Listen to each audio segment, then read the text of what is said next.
here in Bangkok. Okay, it says here we're streaming live on YouTube, so we can begin. Okay, I'm going to mute. Yes.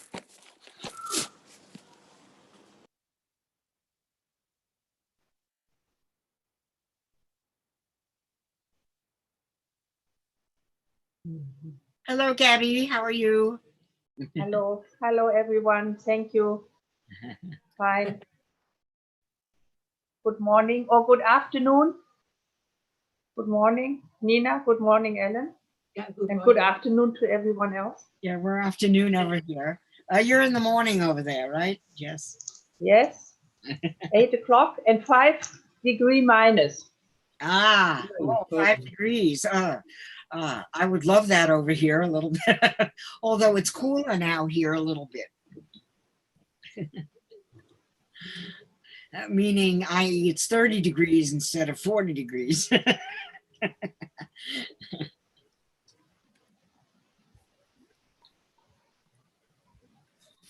Okay. Is Tana John ready? Is Tana John there? Yes, she's here, but just please wait for a few. Okay. Why don't we, are we ready to begin? No, it's not time yet. Okay. Oh, yes, it is. I'm looking at a different clock that needs to be reset. Okay. Yes. Nina, would you like to start asking a few questions? I wait for Sarah and Jonathan because they can give the Sarah. Okay. We can wait for, you want to wait for John and Sarah? Okay. And then maybe we can start after they get here. Let me check if they're here yet. Participants. John and Sarah are here. They're here, but their microphone is muted. Hello, everyone. Yes, hello. Good. Hi, Sarah and John. How are you? Yes, we're fine, thank you. My microphone is still broken. Okay.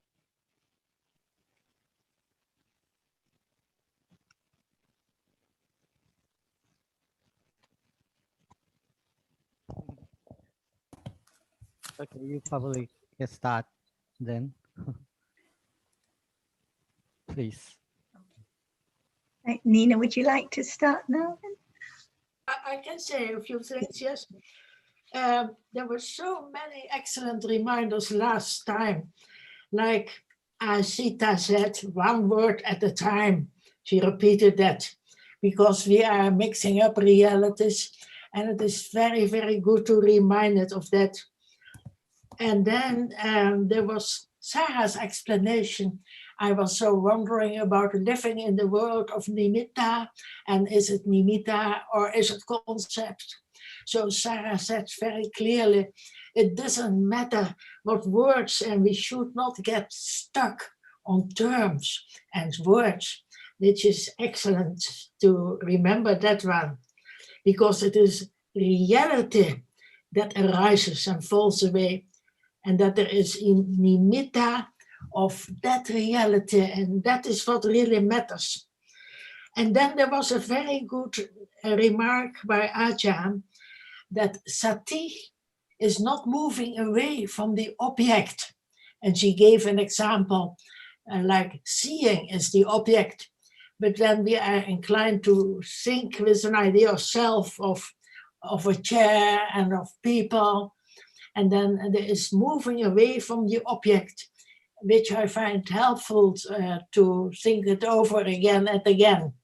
That is my impression from last time.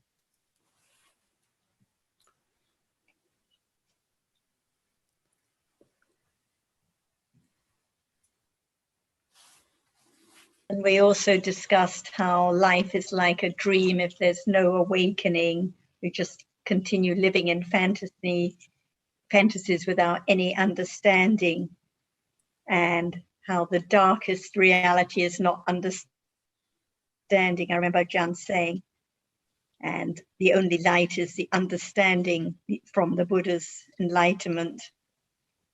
And is there, how much light is there now, or is it very dim with ignorance? And it's not light enough to understand the arising and falling away yet, but it has to develop stage by stage. So I found that helpful.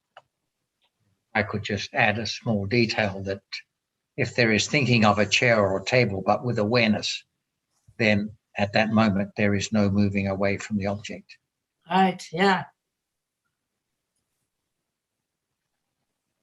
And if there was no seeing or hearing, there would be no idea of the world or anyone or anything. So this is why the understanding has to come back to seeing or hearing, because without seeing or hearing, no fantasy, no idea of different people, no idea of the world, no idea of anything at all.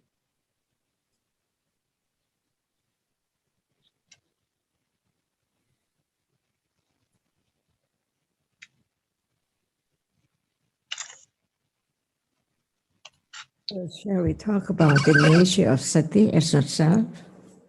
Yes, please continue, Ajahn. Is there sati now? Sometimes, Is there? No or yes, or it's there but no understanding of it. We just learn to know the characteristic of that reality, which just be aware of wholesomeness, wholesome moment. Otherwise, there cannot be this moment of talking about reality right now to be understood as no self at all. Each one is different by its own characteristic. At this moment of understanding, Panya is there and also sati is there.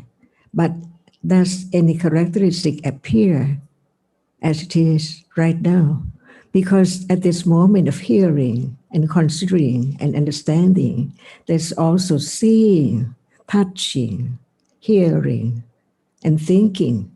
So when everything just succeeds one another so rapidly, it needs more and more understanding to understand the distinction between each one as not the same at all.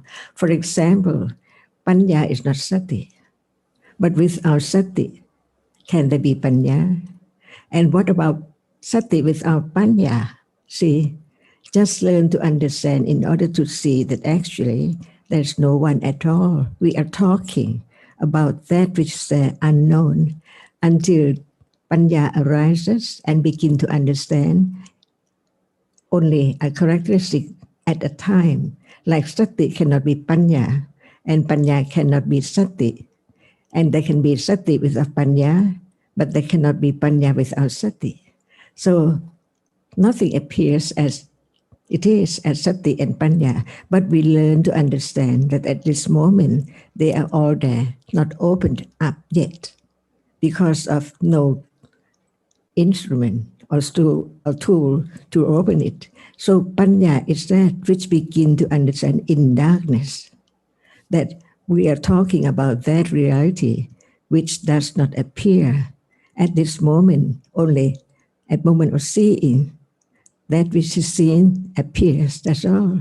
Whereas Panya, whereas ignorance, see, if we don't know that it's now, at not understanding that which appears, it's not at the rupa or the object which is seen, but now that which sees is not I. And at this moment, without sati, see, which lead to understand at moment of hearing, it's impossible to understand. So at moment of seeing what's wrong and what's right, what is benefit or not benefit, and sati, it's that which is aware of the benefit of all kinds of kusala. That's why at this moment, at moment of understanding, sati arises and falls away together with other cetasikas, and depending on whether there is panya at that very moment. See, and each one can be directly experienced when panya develops so great, so high degree that it let go the idea of try to be aware or do this or that to be aware, because the understanding of realities bring more and more understanding of all realities are not self. Each arises by conditions. Without conditions, nothing can arise at all, even sati and panya. But we understand sati as sati and panya as panya, saddha as saddha, hiri as hiri. Even they do not appear now, but they are there. So it depends on anattanis and panya at that very moment, because we cannot know what is next moment at all, whether it is this or that. Impossible to think about that at all. And this is the building up of understanding reality as not self. Not try so hard to do this or that, but to listen carefully and understand better and better of a reality at a time. Right now, sati and panya, seeing, hearing, just one by one. No I, no one.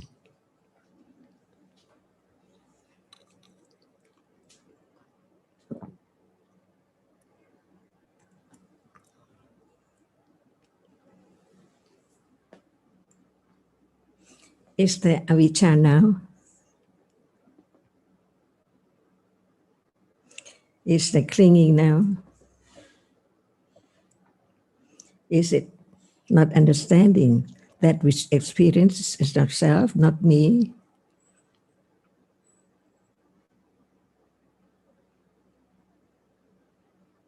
And this is the importance of Satya Parami with Panya, because Panya is the chief of all Paramis.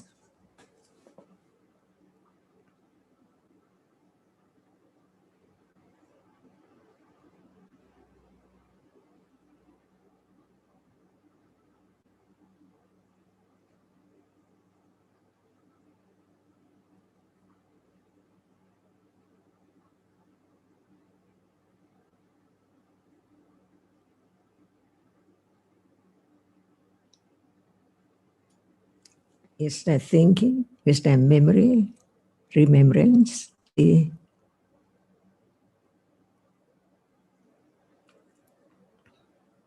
What are there cannot be known if there's no hearing and understanding the words of the Buddha, the enlightened one.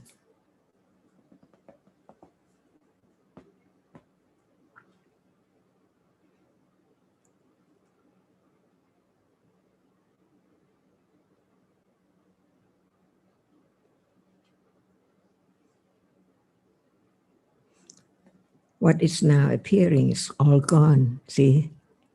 Sunyata, no more at all. In samsara, just once only. In samsara.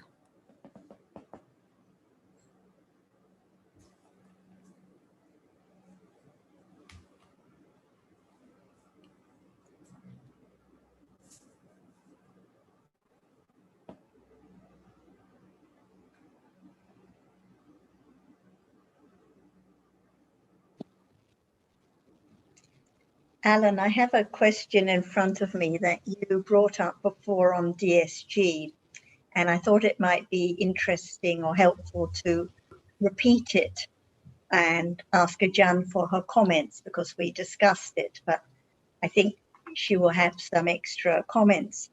And I'll just start reading it. You mentioned the case where you accidentally get burnt during cooking. You remember this? And the experience of the burning is, this is what you wrote, the experience of the burning is conditioned by karma, but the burned hand is not conditioned by karma, but by heat, you asked. And then you asked for this to be confirmed. And then you went on to say that if one is disabled from birth with deformed limbs and so on, or becomes disabled through disease or accident, then is this not due to karma? And you were asking about kamaja rupa produced by karma, which only the five senses, heart-based, life, faculty, masculinity, etc. Do you remember this question? Yes, I think I do now, yeah. So I think it would be helpful to discuss in more detail and also ask Ajahn and anyone else for their comments. So the first part of your question was you asked about when one is burnt during cooking, and the experience of the burning is conditioned by karma, but the burnt hand is not conditioned by karma, but by heat, you asked. So I don't know if Ajahn would like to follow this through a little more. What is there at moment of it's burnt? The experiencing of heat. So the experiencing is not the heat. Correct. Yes. Yes. So what burn you? It's too hot, so it's the it's experienced with unpleasant feeling. So the pain is the painful feeling that accompanies the process of experiencing the heat. But the heat also would alter the rupas of what we call the body. So, but I suppose that the pain is the feeling which is conditioned by karma. What kind of feeling is the result of karma? Unpleasant feeling. Arises with what moment? The experiencing of the unpleasant, of the very unpleasant object. And when it's unpleasant object, what is that? The unpleasant object, too hot. Is it the same at moment of being burnt? Yes. How do you mean? I'm not sure what you mean by that. Even when it's not burnt, can there be unpleasant feeling? Yes. Yes. So the same unpleasant feeling. Yes. Different by? Different by different conditions, more intense. Maybe the intense unpleasant object conditions the intense unpleasant feeling. The feeling must be feeling, but it's not I, because at moment of just being burnt only one moment is the result of karma. But after that, at moment of dislike it, so painful, that is not karma. Right. Yes, I understand that. Yes. But the heat itself is nothing to do with karma.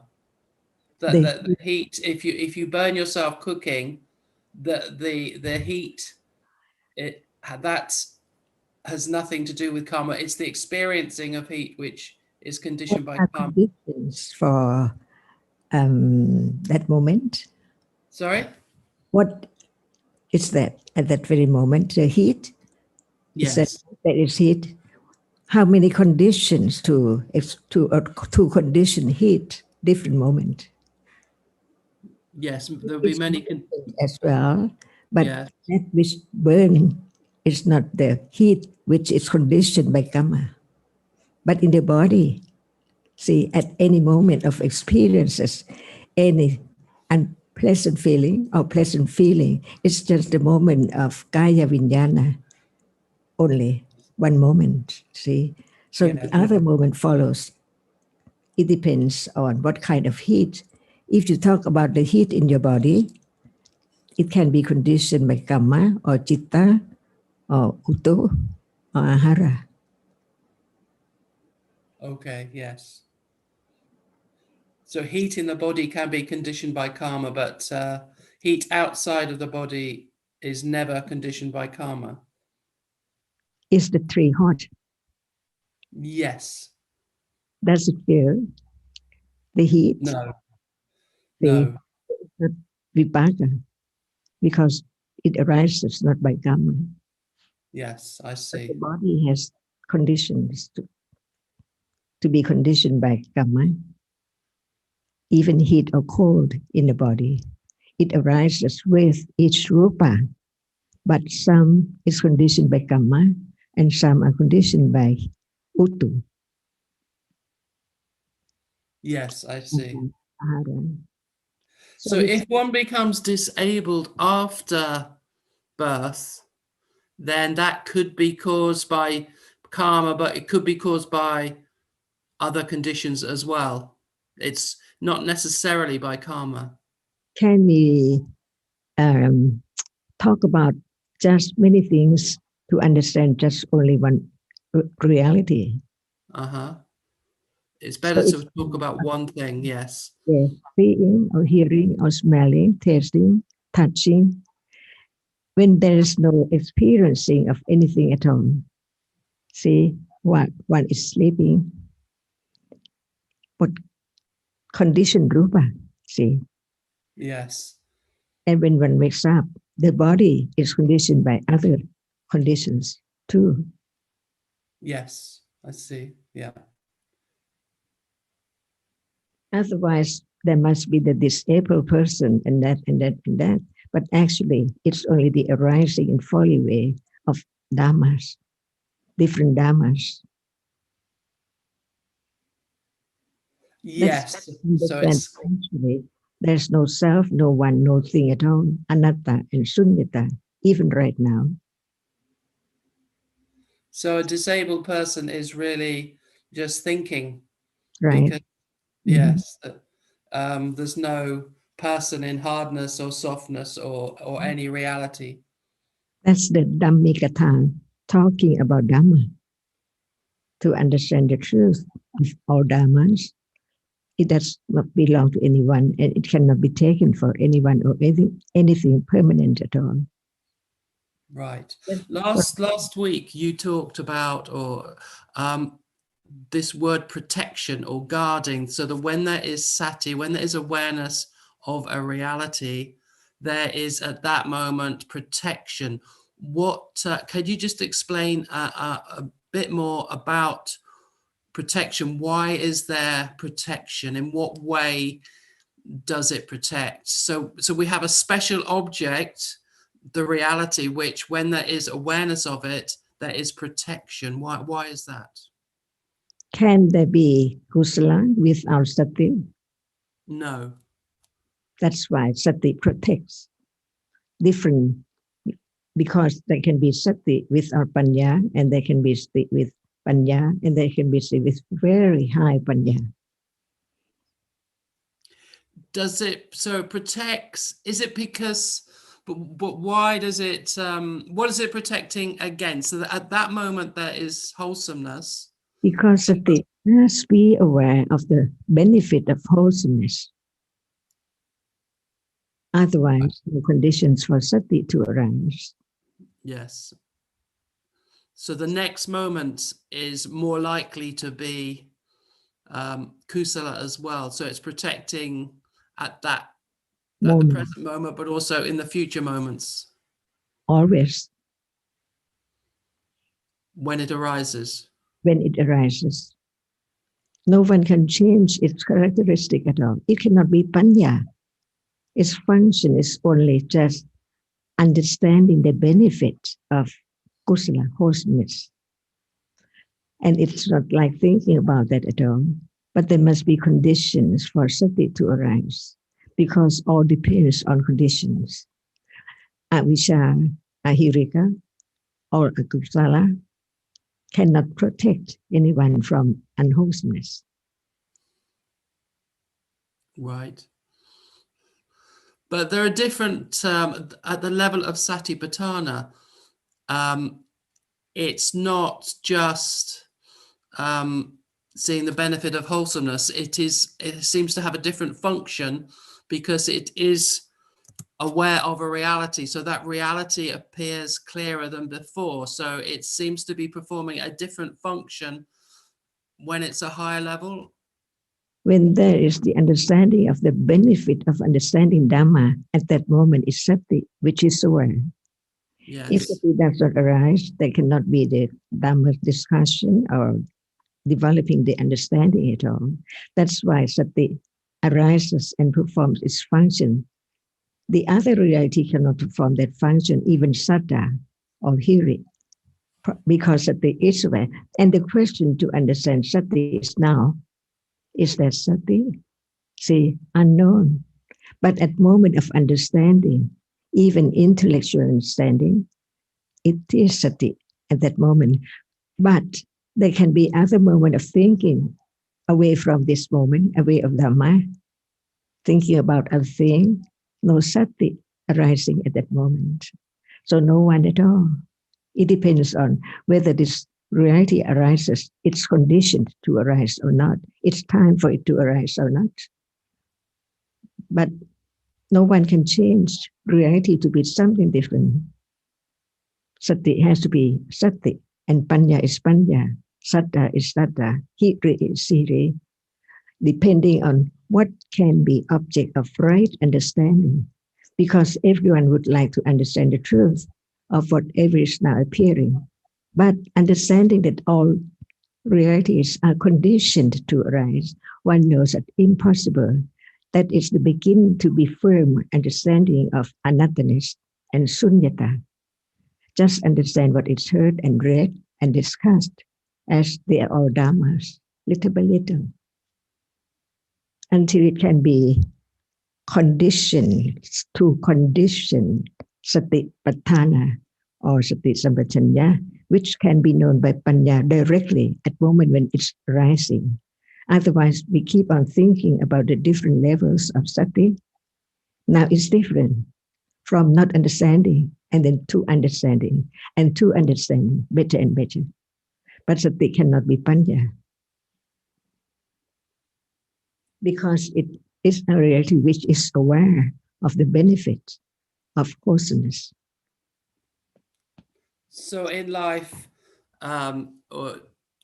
we have different realities, and sati is one of those realities. When it arises, there can be the understanding of the difference between sati and no sati, but all kusala sati, or wholesome sati, sopana cetasika arises together with sati.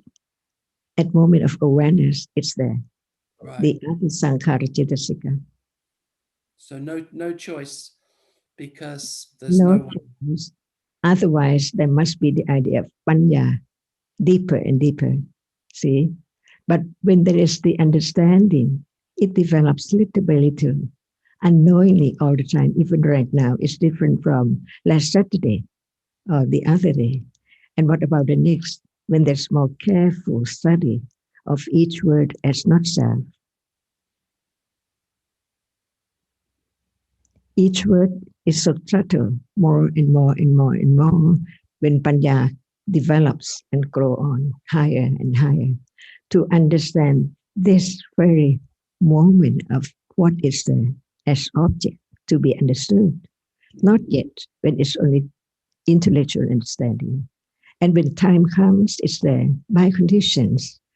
If one is expecting to experience such and such, it's not firm understanding of anattanness.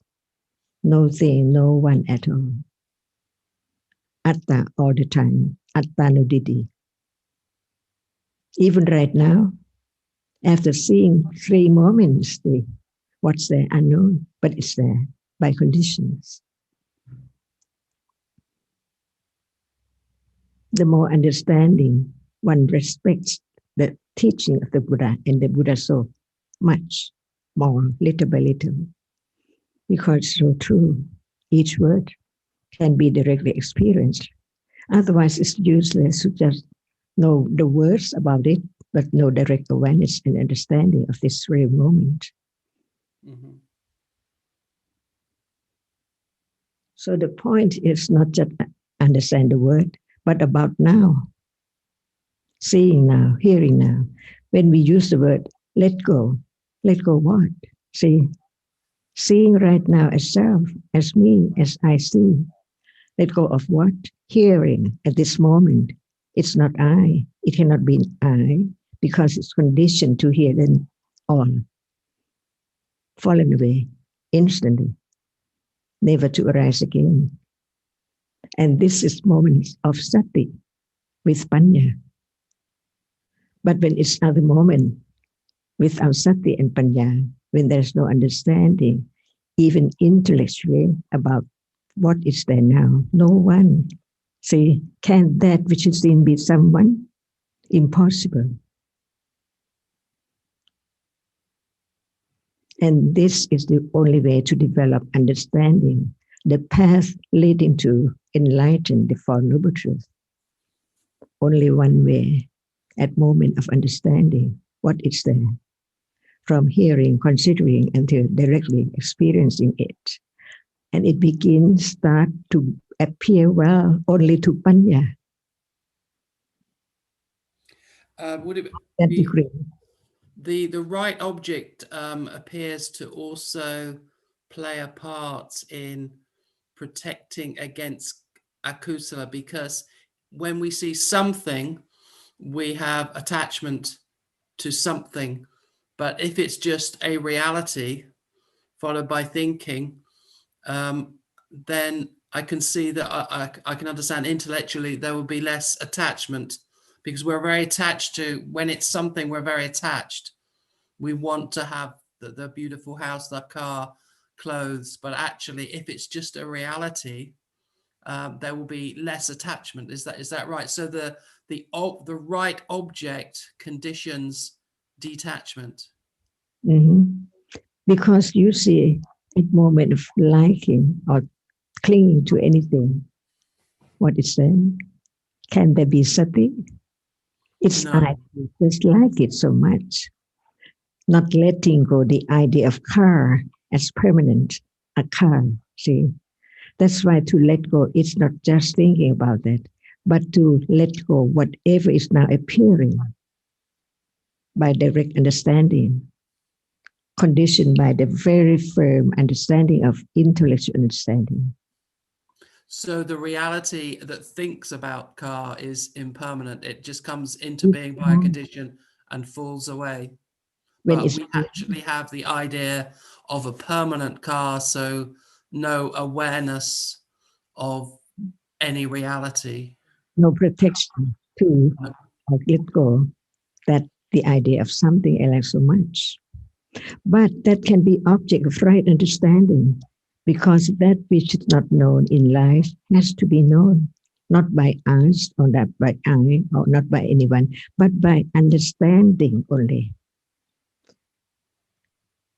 And even understanding cannot arise without sati. See, different realities, no one there. No one can protect, no one can understand, but there must be conditions for each step, level of understanding and panya.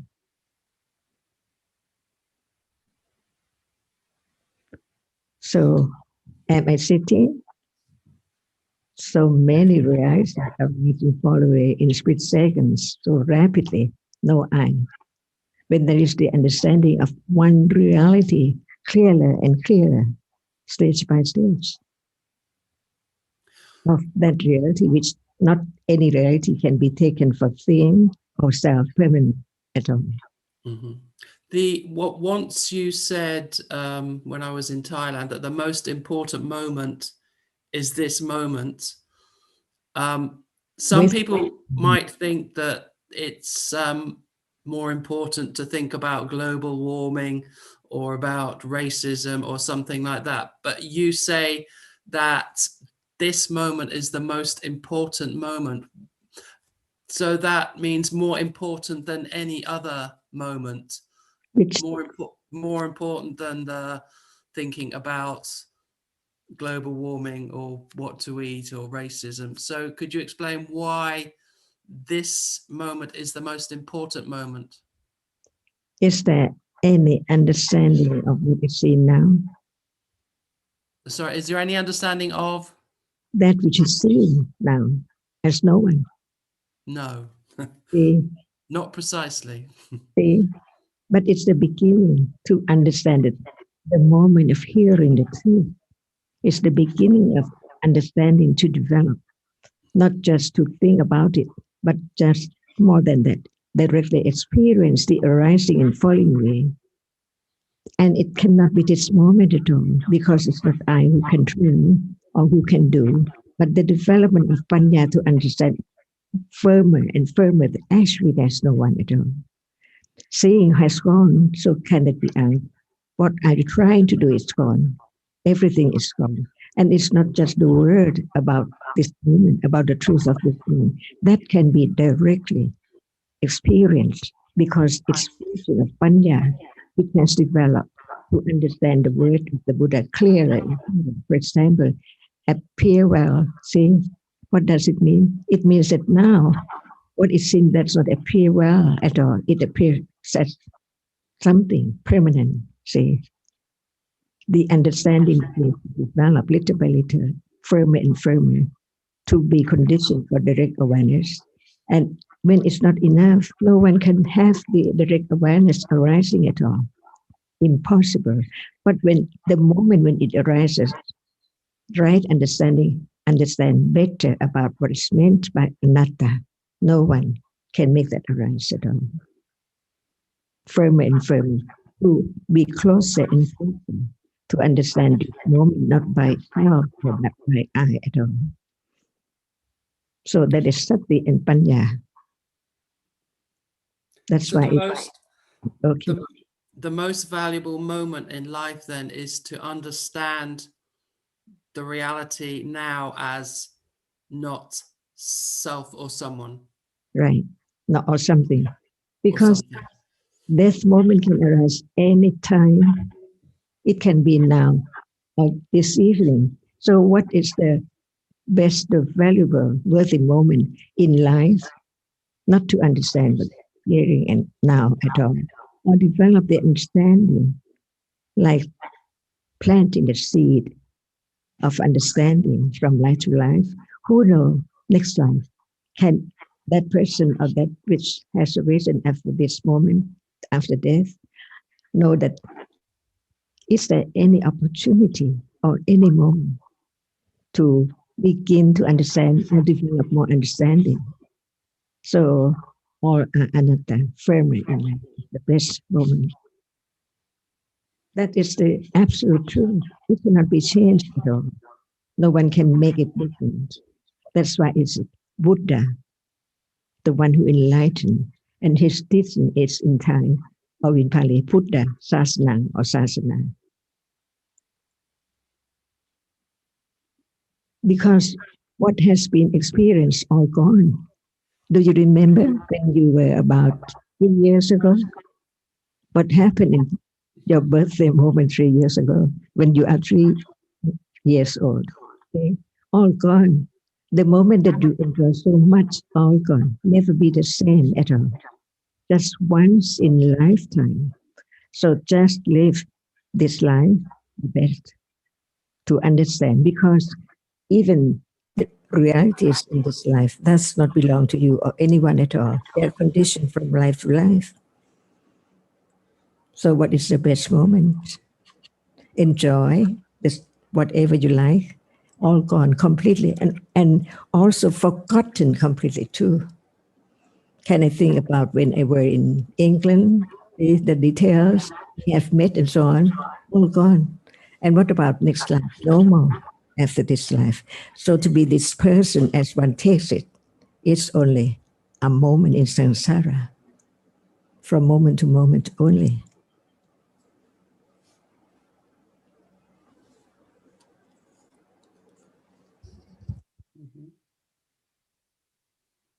Is this precious moment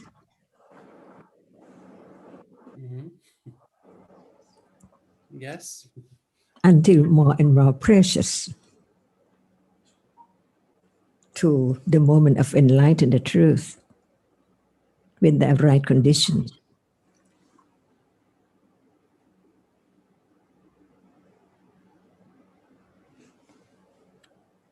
That's why we can understand what's the point of living in this life.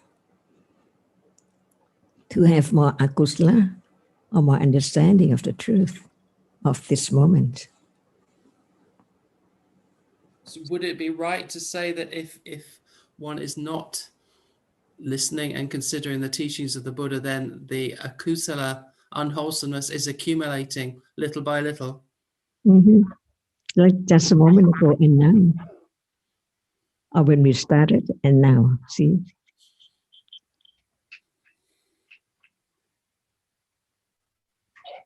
And that's not you. No one can force you to direct you to listen or to read the teachings. And it is more careful of each word. Just the beginning is not like when you're more careful about just one word. It goes deeper and deeper and deeper when there is more and more understanding. To be directly experienced, and that is the apisamaya moment, the moment of enlightened truth. Otherwise, there cannot be conditions to understand what is there at this moment at all.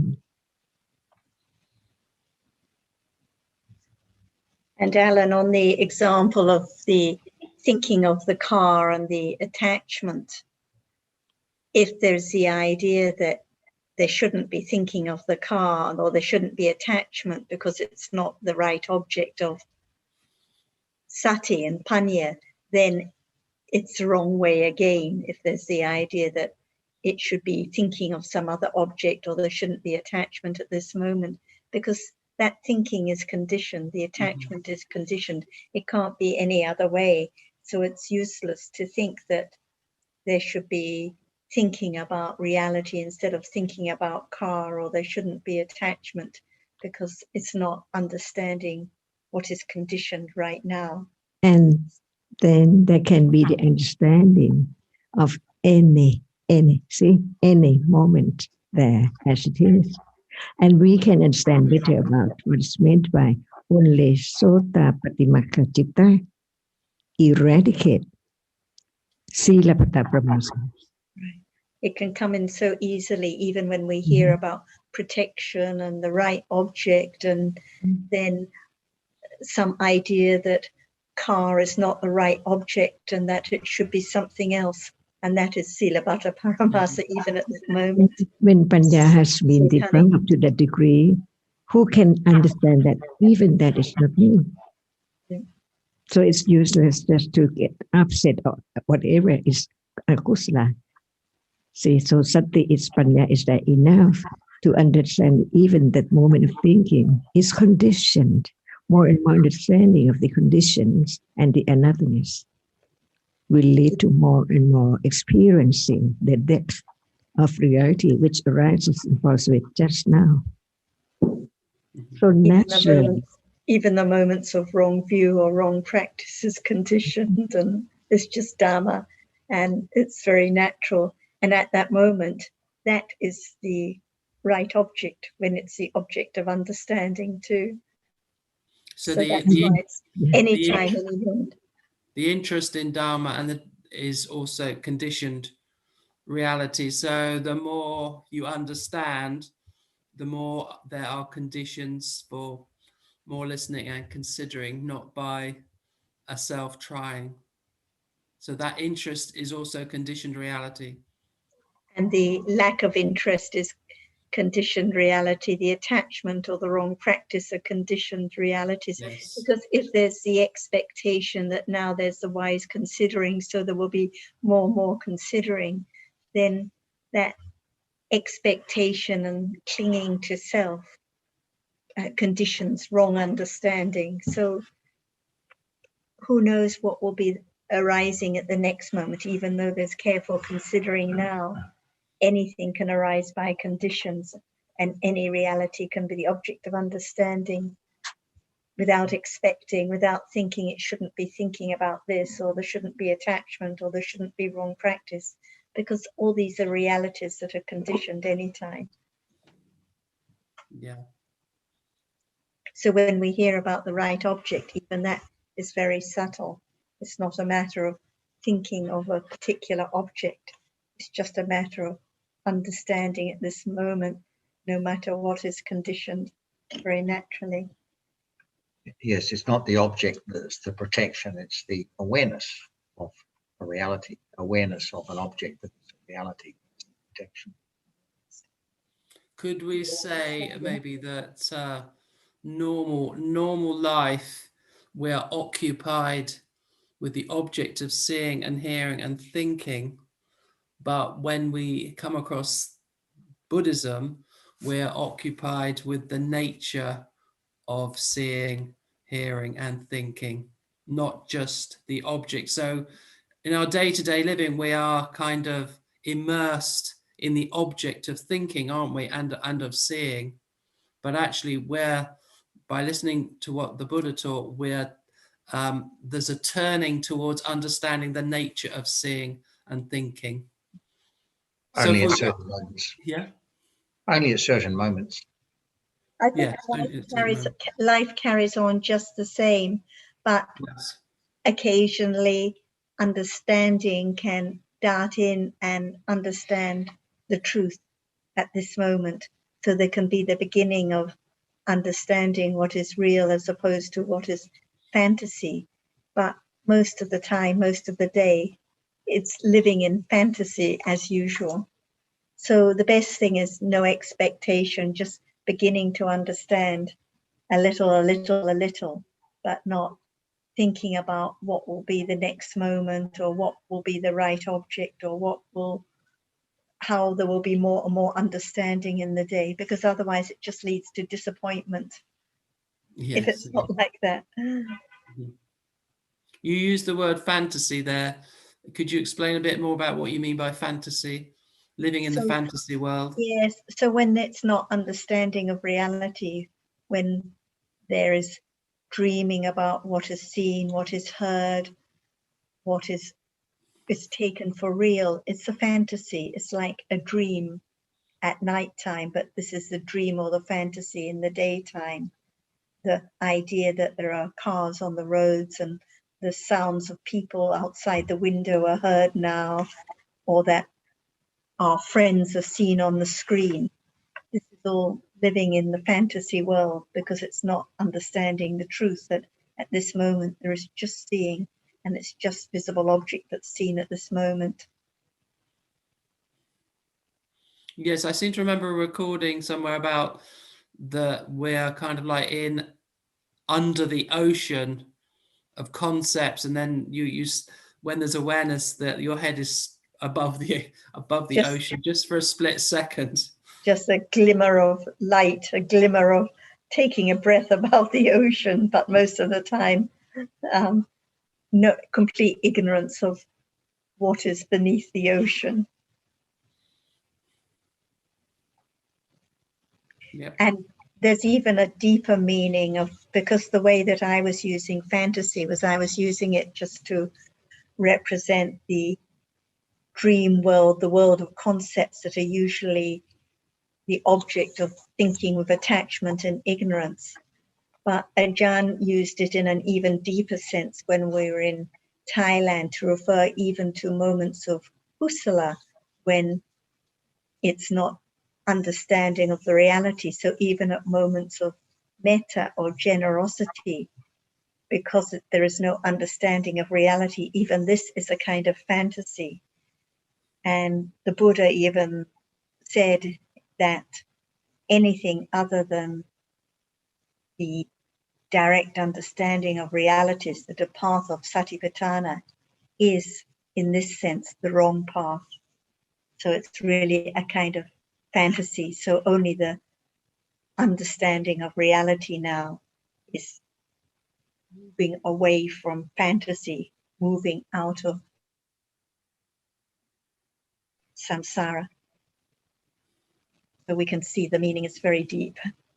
For us, because when there's no awareness, there's likely to be some fantasizing. But of course, for the Sotapanna, for example, who has no more wrongdoing, still thinking in concepts, but it wouldn't be correct to call that fantasy, I don't think.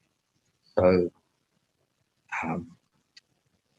there may, and the Sotapanna doesn't necessarily have awareness all the time, but still thinking in concepts of people. And it's with ignorance and attachment, then it's fantasy, even at those moments. And back to the first points of yours that I repeated or we discussed, when you mentioned the experience of burning, and as John said, actually it's just a moment of experience of heat for an instant by body consciousness. As soon as it's the idea that there is the experience of burning, that is fantasy. It's an idea that my hand is burning, not the understanding of just a moment of painful bodily feeling, which just experiences heat for an instant and then gone. And then when you mentioned that the burnt hand is conditioned by heat, but what is conditioned by heat is just arupa. So as we know, as Ajahn was pointing out, the rupas inside the body can be conditioned by karma, temperature, chitta or nutriment, and the rupas outside the body just by heat or temperature, but it's just the rupas that are conditioned. So as soon as it's an idea of my burnt hand, then it's fantasy, it's not understanding reality again. So usually we mix up the concepts and the dharmas. That's why it gets very complicated, or the idea of the deformed limb. So there can never be the understanding of namas and rupas while we think in terms of the fantasy of the deformed limbs and the burnt hands, because there can't be the understanding of karma or other conditions which only condition different realities, not concepts or fantasies. So we see even when we're talking about Dharma, fantasies come in all the time. So we can still use these terms, as Jonathan mentioned, but with more and more understanding of what the actual realities are. Yes. That's why I liked Jonathan's comment about that the Abhidharma is a distillation of the Dharma, and it helps to sort this fantasy world out, because actually a lot of the time when we're talking in these conventional terms, we're just talking fantasy and not actually understanding the realities behind that fantasy. Right. Yeah. And we can read the sutras in the same way. We can read the sutras all about sort of a long story and different fantasies or jatakas about this person, what happened to that person, and forget completely that there are just dharmas at this moment rising and falling away. Yeah. So even when we hear and discuss and read the Dharma, it can just be living in a fantasy or a dream again. And that's why it has to come back to this moment. And that's why the understanding now of what appears, what the reality now is, the only way to understand what is fantasy.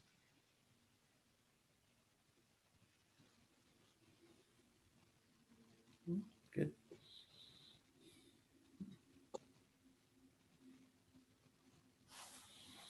Is there ocean now? Is there what now? Sorry? Ocean. Ocean. Yes. Ocean of concepts. What is that? Ocean. What is the ocean? Yeah, right. It's lots of ideas and no understanding of the realities. So at this moment, is there any ocean? At the moment of seeing, there is the ocean of table, computer, pictures. So no right understanding that what is seen is just seen. So there's the ocean of concepts behind even just one doorway. Is the table ocean? Yes. Yes. Is it deep? I wouldn't say the table was deep. No. So what is ocean now, right now? It's very deeply rooted. This idea of something or somebody is very entrenched in our in everyday life. But in that sense, it's deep. It's hard to uproot. Okay. What is ocean right now? Ajahn, Any ocean? is Right now? ocean the ocean of ignorance? Yes, the four oka.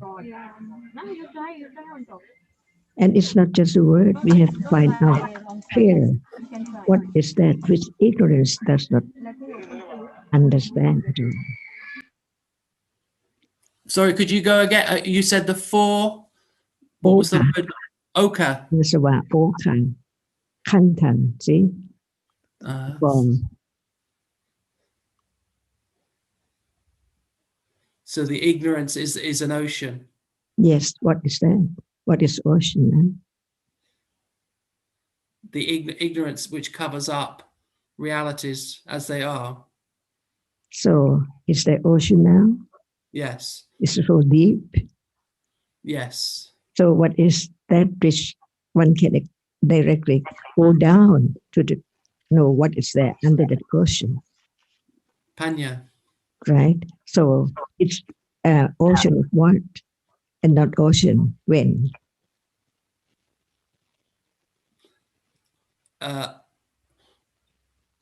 Oh, I didn't get that. Sorry. Ocean. Is that ocean now? If we don't know, if one doesn't know, how can one go down deeper to Yes. experience what's there? So one needs to know that the ocean What is there. This moment, which is ocean.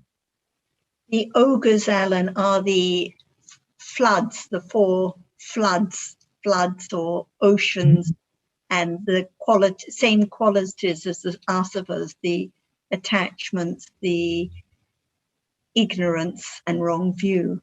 These are the different floods, ogres, OGHA. Because of asava, see the same form. Kamoka, Pavoka, Titoka, and Avichoka, 4 kinds of ocean. But we do not understand what and what is ocean now. No understanding of no self, Avichoka, Kamoka, being attached to the object, Titoka, full of wrong understanding, not experiencing the truth of what is there now. So it's so like an ocean, so great and so deep, but of what? See, if Buddha didn't teach us, can we find out? We have different ideas, but the truth of the ocean is that which appears not as it is, the great ocean. It appears as something all the time, but actually seeing is the ocean, because no understanding of seeing right now. That which is seen is ocean, because no understanding the truth of it, which now arises and falls away in split seconds. All kinds of reality which is not known is like the ocean. The truth is down deeply there, very subtle. And the panya is the only reality which can penetrate little by little the truth of it. Even it's so close to that object which is under the ocean, then it cannot be the ocean of titi or kamasava or pavasava or avichoka by different level of understanding.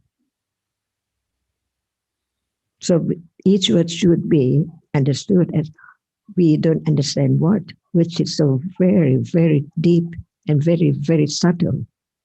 Now it arises and falls away. So the great ocean of not understanding what is there, because there must be the object of understanding as well. Not just only not understanding, but don't know what. The ignorance, not understanding the truth of seeing right now, it's just like the ocean. Mm-hmm. We are not on the surface, just look and try to find out. But only panya can go deeply down, little by little, until moment of enlightenment, unexpectedly by condition as no one. So it's like an example of how we read the teachings, but actually it's all to do with the present moment. So we read about the oceans, of course it's in the book, but actually it's this present moment that it refers to.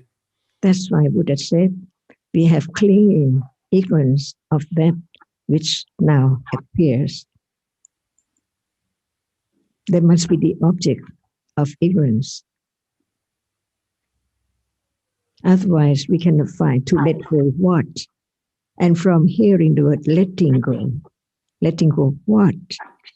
There must be the object which should be let go, not cling anymore, not misunderstanding or ignorance anymore. That's why each word should be considered carefully, very careful. And then it will lead to more and more understanding of no self and no one.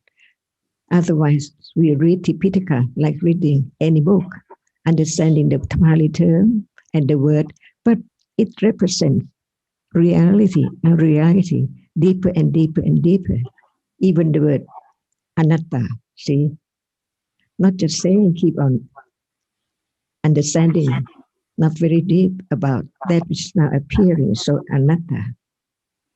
It has to be every moment. Otherwise, that can lead to sotapanna, because no wrong understanding, no lopa, which arises with wrong understanding, and no avijja, which arises with wrong understanding, completely, perfectly, absolutely, never to arise again.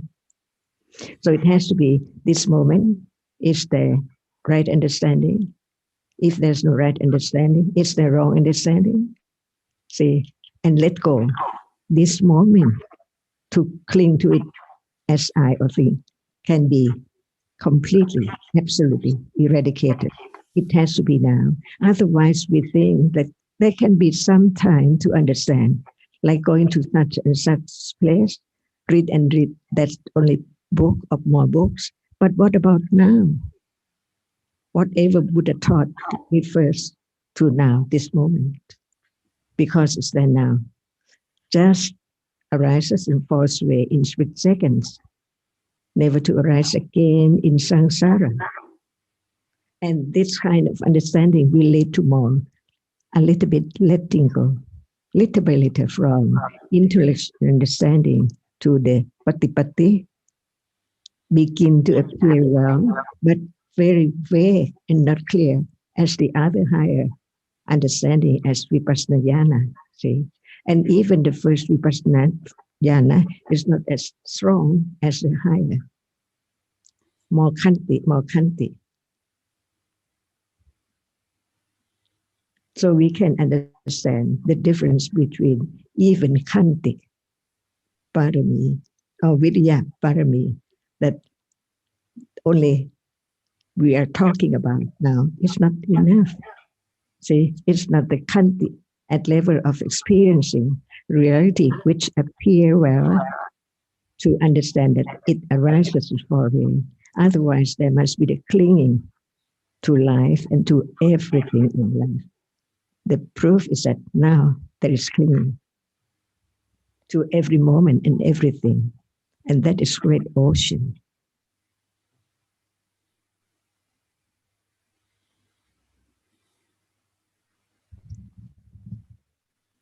Not understanding, it's the ocean too. Titoka, avijja, not understanding, and titoka, wrong understanding. And at moment of liking the car, it is kamoka, not just the car, even the moment of feeling, see, of a car is there, ocean too.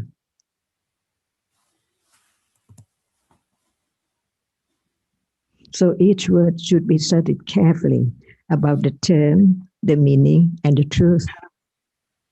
And only the developed panya can study more carefully because of understanding that level of understanding. But not enough at all. As long as it's not all in daily life. By conditions, more difficult. Not by anyone, but by conditions only. To understand that actually there's no one.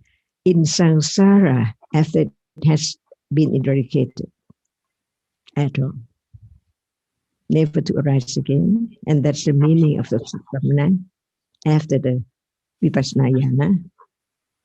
From one to one is not easy at all. It needs great and more virya and khanti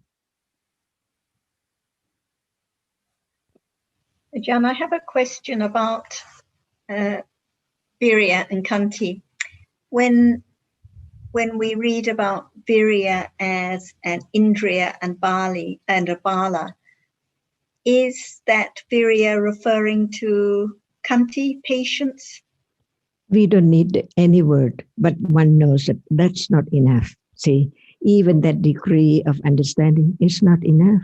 And the higher degree is much more keen and strong, but it takes time.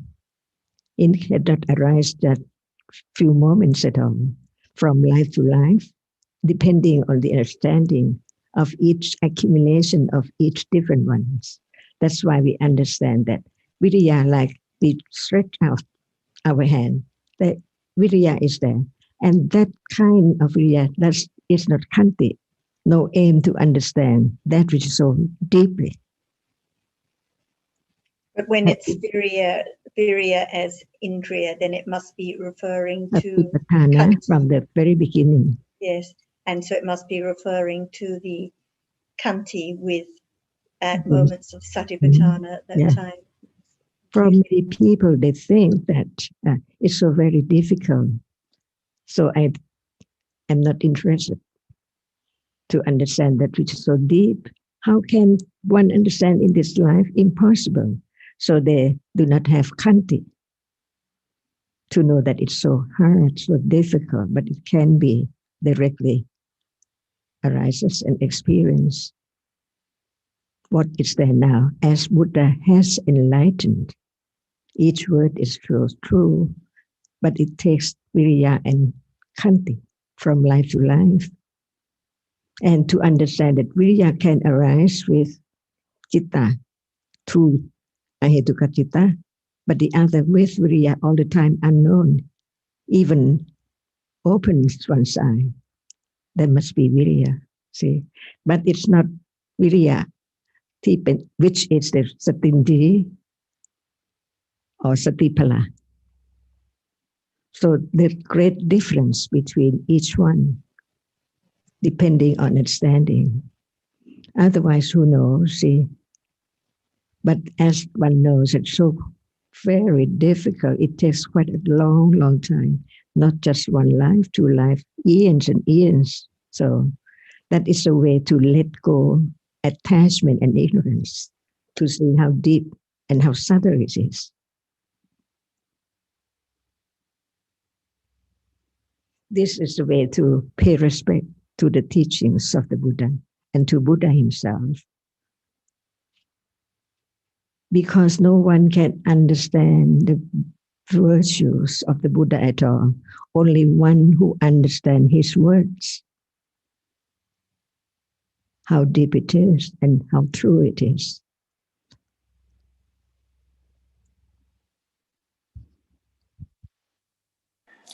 Ajahn, there's Saddha goes, does Saddha have virya as well? Always have virya?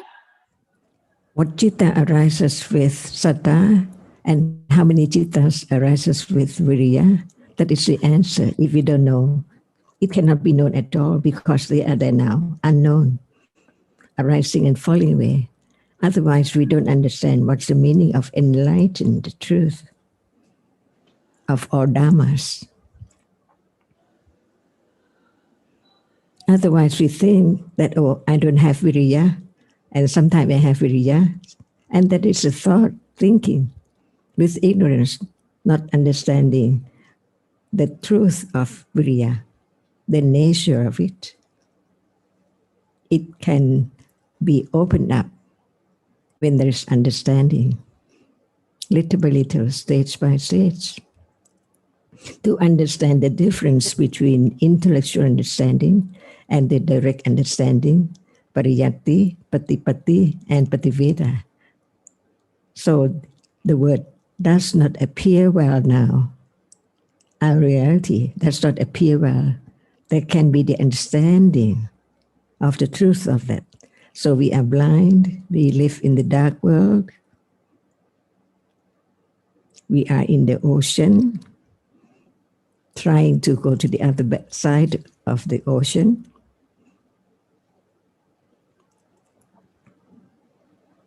And without the parami, it's impossible.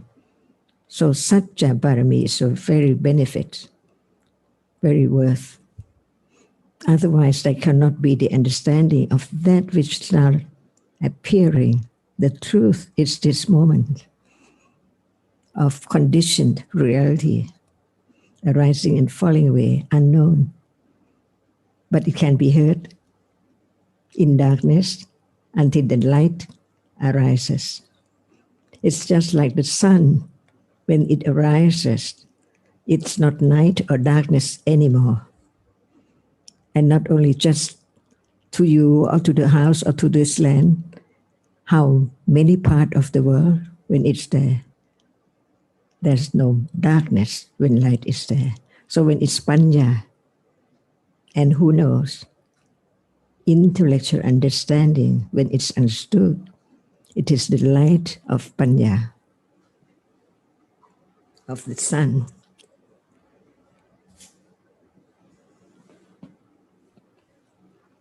Tan, do you know which kind of citas virya arises with?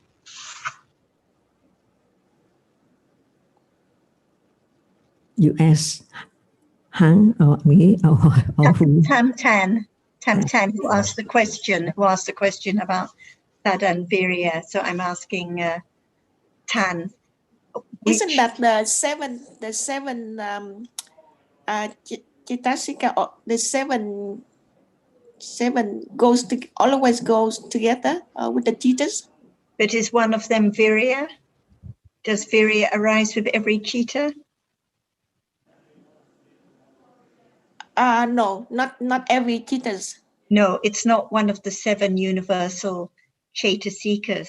So virya arises with kusala citas, all kusala citas, all akusala citas, kiriya citas, and vipaka citas. It arises with every citta except 16 of the 18 ahetuka citas. Those are the citas which don't have any roots, like seeing, hearing, smelling, tasting, and touching, for example. So no virya at those moments, but virya at almost every other moment. All right, yep. So with akusala citas, vipaka citas, whereas sada, what kind of citas does sada arise with? Can sada arise with kusala? With the kusala. It cannot arise with akusala citas. No. So sada cannot condition akusala virya, for example.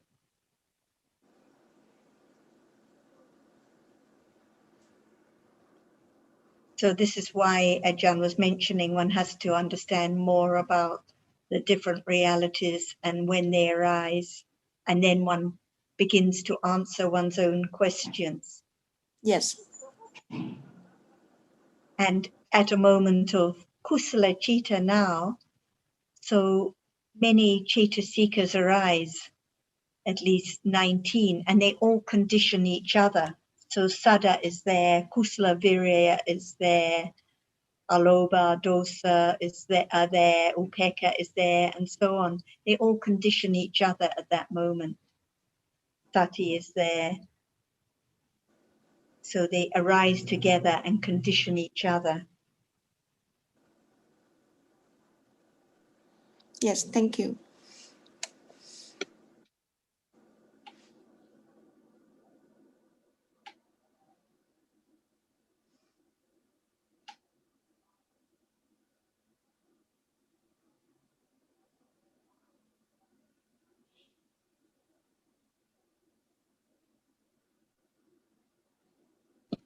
And usually, Tam, when people read about virya, they read about effort or energy, and they have the idea that I must make an effort and that this is kusala virya.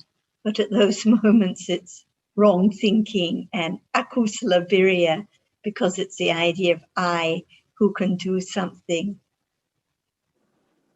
Or at the moment of when making an effort while cooking or watching TV or driving the car, most of the time it's akusala chittas arising with lobha.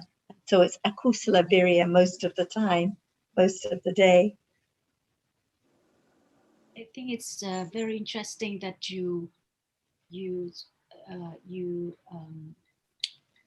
asked about Kanti as Virya, Bala. yeah, Bala, Yes. and And Indriya. Indriya, yes, with Satindriya, yes. Yes. Because usually people interpret it in the sense of making an effort. Exactly. Yeah. So I think That's the point. We don't usually think of, when we think about the developed virya at moments of satipatthana, when it's strong enough to be an indriya, usually there's no consideration that this is referring to great patience at those moments, patience enough to understand reality just as it is, just as Dhamma at that moment directly, no clinging at that moment. So this is how the Kanti has to develop, and then we know when it's develops with Vipassana Jnanas, and then it develops as Kanti Jnana.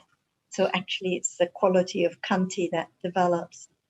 So I agree, I think it's very interesting. We're so used to just talking about effort or energy and forgetting about patience and Kanti when it develops strong enough to be Indriya and Bala. And in terms of reality, I think Virya is described as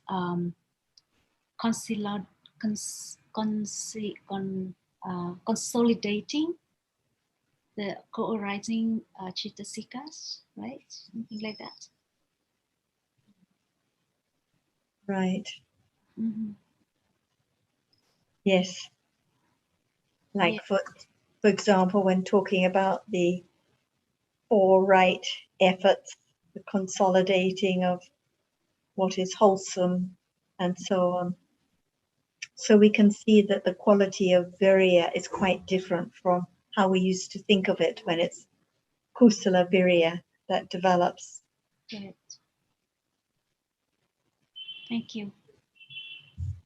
Sarah, I might be wrong, but can you please clarify with me?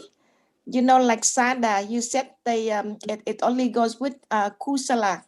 Yes. But I give you an example, like a burglar. He believes that he can steal something from somebody successfully. So nothing to do with sada. He believes he can steal it. So because he believes. This is the conventional idea of belief, but sada is not belief. Sada purifies the citta. So at that moment of believing in his akusala deeds, that kind, or believing that one can cook a delicious meal even, that kind of belief is just thinking with lobha. All right, yep. But an ignorance. So sada cannot arise in that situation with lobha and ignorance.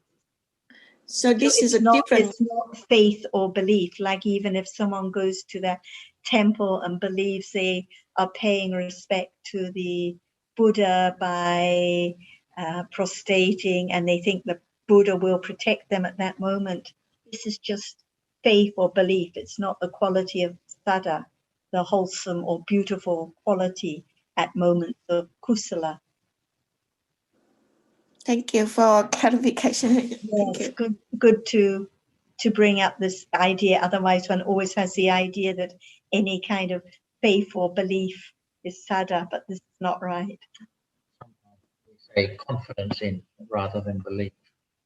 Confidence in kusala, confidence in what is good and right.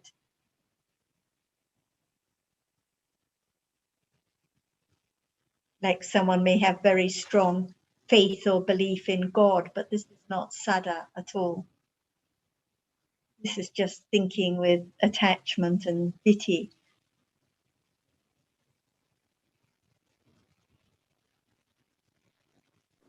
Thank you. It's good. I think it's good you bring up all these points, Tam Tan, because they're the same points and ideas that many people have. So it's good to bring them up for others' benefit too. And so it shows that the conventional words can be very misleading. Yes. Like talk about self-confidence. So yes. if one just think about the conventional words, so it has nothing to do with the reality of Sada. And that's why with Virya too, no matter how it's translated, there will be the wrong idea. If there is the idea that I can do something or I can make an effort, there will never be the understanding of the quality or the nature of Virya. So that's why it's helpful to understand when these Chaitasikas arise. For example, when one knows that Sada only arises with Sobhana Jitas, beautiful Jitas, never with Akusala Jitas, then one begins to consider how come that faith of the robber is Sada. So this is the point to consider more and more about the details or the aspects to understand that they are dharmas and to begin to understand more about the nature of these qualities.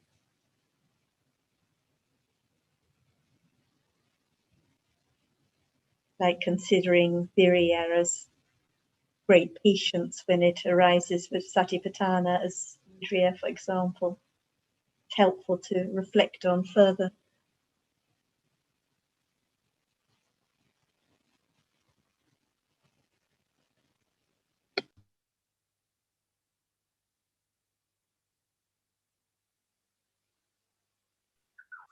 Ajahn, a moment ago, we were talking, or you were talking about the ogres, and the ogres are the same as the asavas. So why do we have the two types talking about the same jetaseekers? What arises more is bigger and bigger and bigger and bigger as ocean. But no one can stop the asava. It oozes as soon as the object is experienced. It's experienced. Like after seeing moment, 3 moments after that, it's the asava. And when it's there more and more, it's ocean. It's flood. See? Can you go across it easily? No. Yeah. So even one object can be explained in different aspects. To understand it's not just ooze, it is also the flood. And there's another one. Is there not a third one? Is it there now? Probably. See? If it's a gusala, probably yes. When it's properly, that cannot eliminate the idea of self, of thing. No. Mm-hmm. But how, no matter Buddha talk about 5, 6, 7, and 1 or 2, see, just for understanding that which appears as not self, the point is that to understand all realities as not self. The truth is that they cannot be taken for anything because they are conditioned to arise to be there, that only reality, and then fall away instantly. See, so now when we are talking about seeing, it's not that seeing a moment ago, and it's not that which has come after this. See, all the time, coming, going. The point is to understand the truth of no self, no one at all. Ignorance cannot understand that at all because of the rapidity of the succeeding of the arising and falling away. And there is ignorance at that very moment of that particular object, and it clings. So how can it understand the next or the future which has come after the fallen away of that previous one? That's why one has to understand where is it, the ignorance And where is it attachment? Or where is it the hindrance? And what is Sangyocha and other akusala, which Buddha taught according to the reality as it is, different characteristic.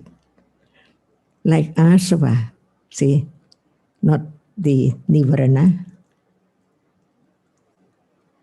Can he say that, oh, they are all the same? Impossible. The characteristic cannot be changed, but degrees are different.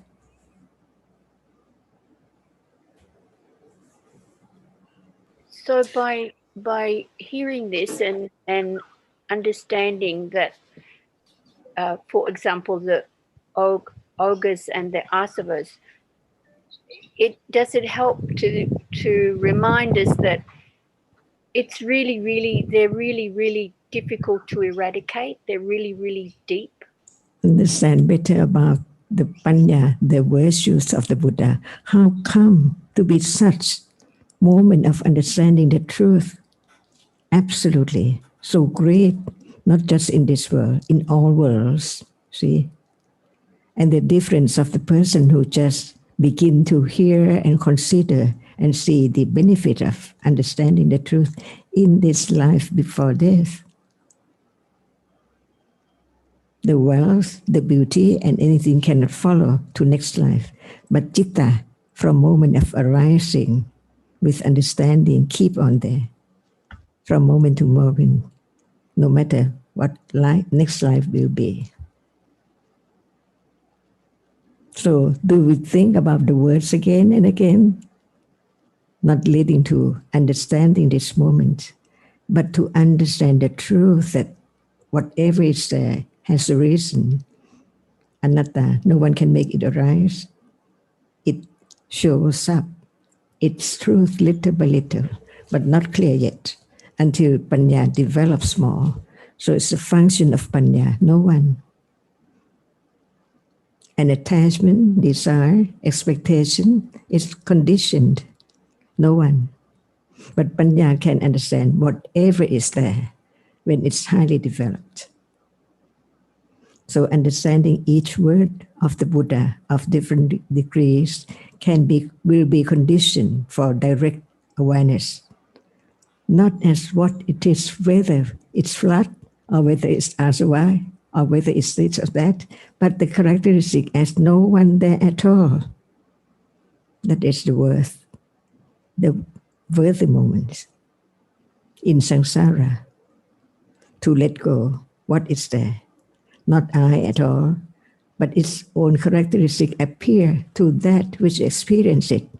And that is not self, not me, because the characteristic of Dhamma is that which arises and experience, that's all. Only that, see, no shape, no form, no I. Seeing is just seeing that which sees, see no one, that which hears.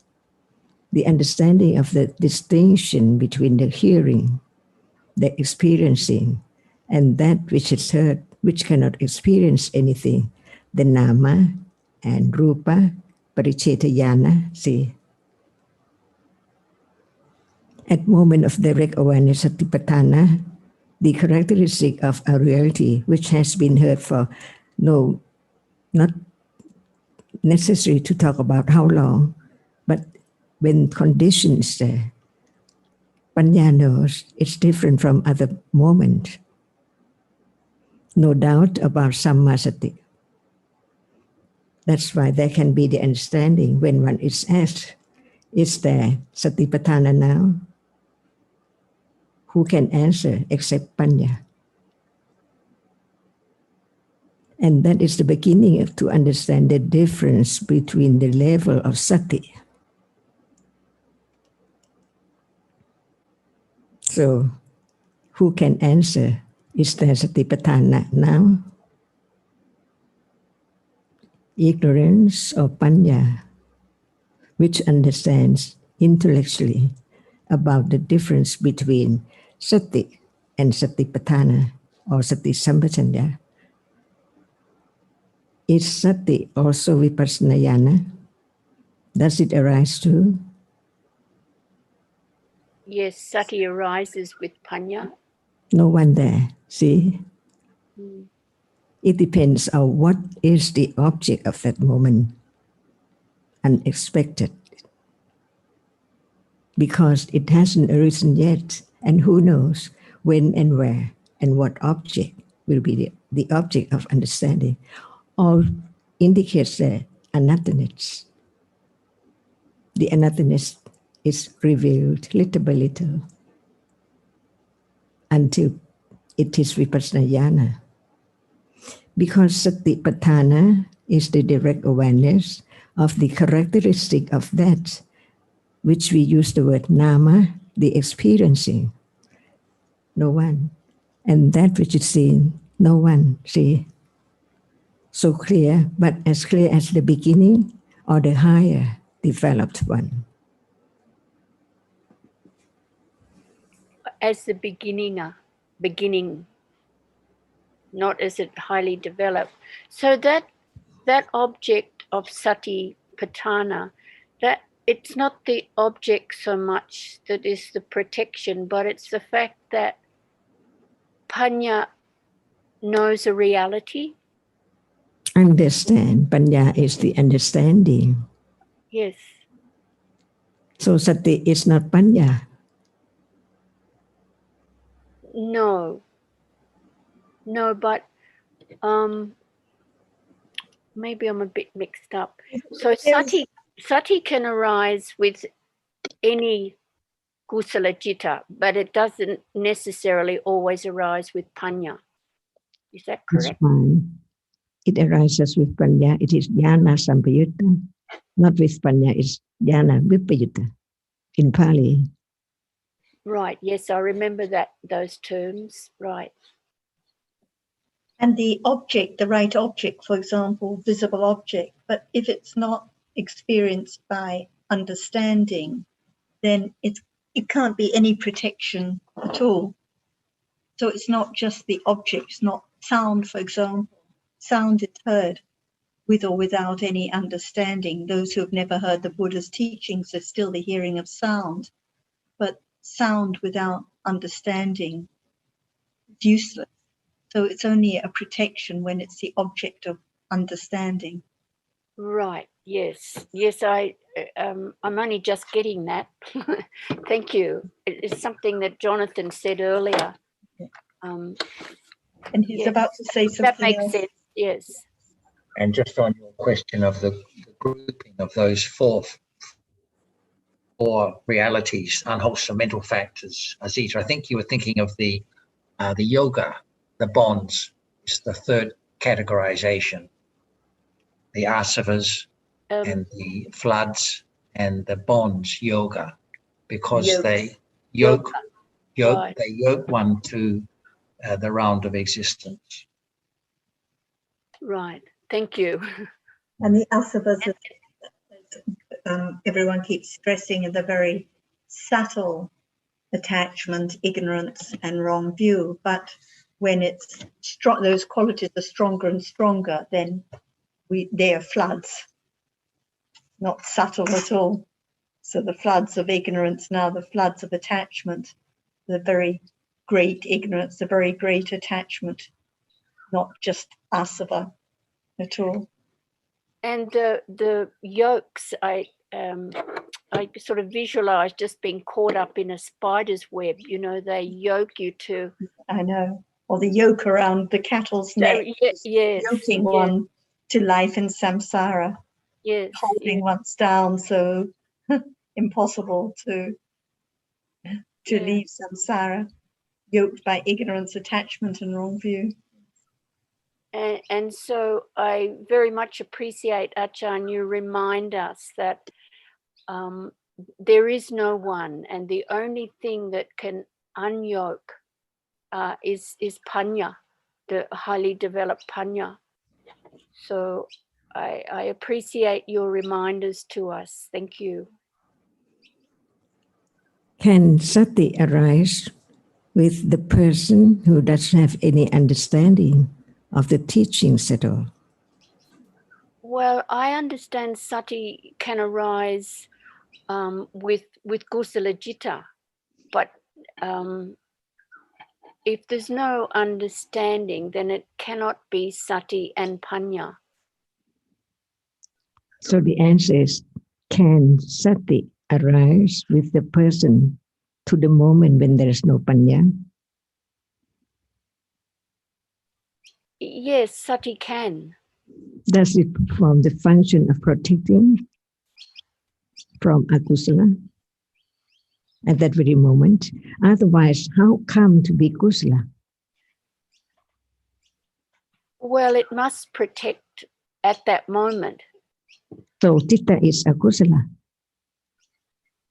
So can sati arise with akusala citta? No, it cannot. What is the function of sati? Sati is aware Of what? of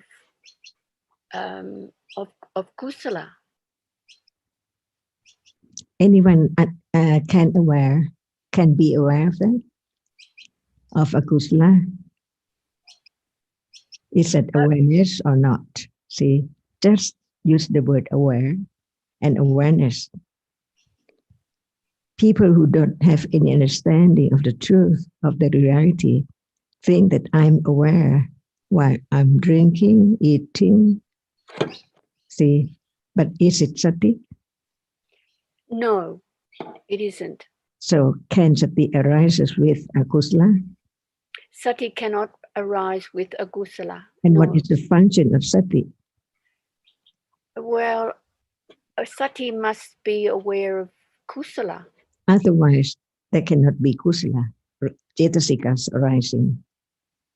But sati must also be aware of akusala. Not at the moment. Not, it doesn't arise together, but sati has to be aware of all realities. Does it protect citta at that moment not to be akusala when it arises? Yes. But different from moment of understanding. It protects one's Yes. knowledge, understanding. Right, yes. That's why one knows that all dhammas are anatta. Without the wholesome cetasika, satta, hiri, ottappa, all perform their own function. The other cannot perform the other's function at all. Just its own, see? That's why we have to understand what is satta, different from hiri, from ottappa, from sati, which is not yet satipatthana. But it has to arise to protect the akusala to arise, not to arise at all.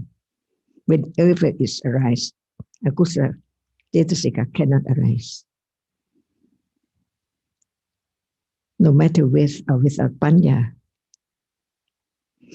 Like the moment of hearing the word Buddho, Buddho.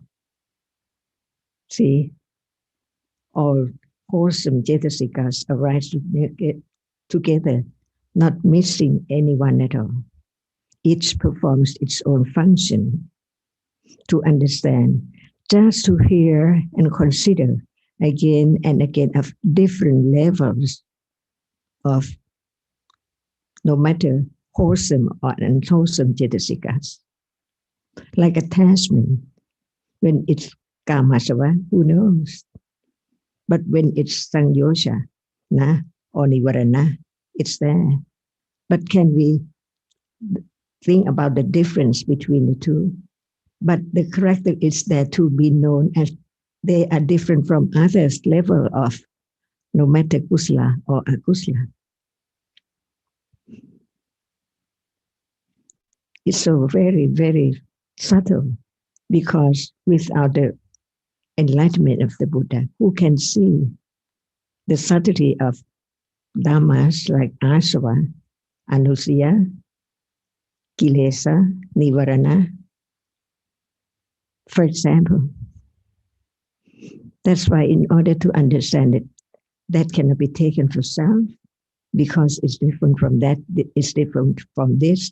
And what is it when it arises? Studying the teachings, the pariyatti, without understanding, can it be conditioned for direct awareness? No.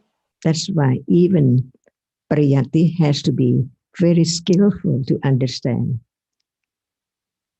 the real meaning of each word as not self, as its characteristic, as its function, as its manifestation when it's there as object.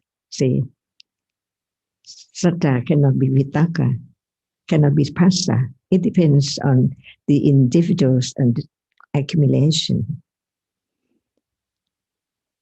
So it's not just only panya which protects wrong view and attachment and other akusala, mana, and so on. But even each cetasika has different levels too. But it has to be that even very little, like kamasava, very, very, very subtle, different from moment when it is just like that so much. Say, cling to that, just wishes to want to have it, say, different. But it's that very particular reality, not the other. Or we can say that all kusala protects, but it has its different function. So the function of just protecting is that one, which is sati. And viriya cetasika, it's not sati. See, different one. It depending on what conditions what at that very moment. Without panya, can there be kusala? When there's panya, can there be kusala? When panya is so strong, can it be kusala? See, kusala has to be kusala, but they are different.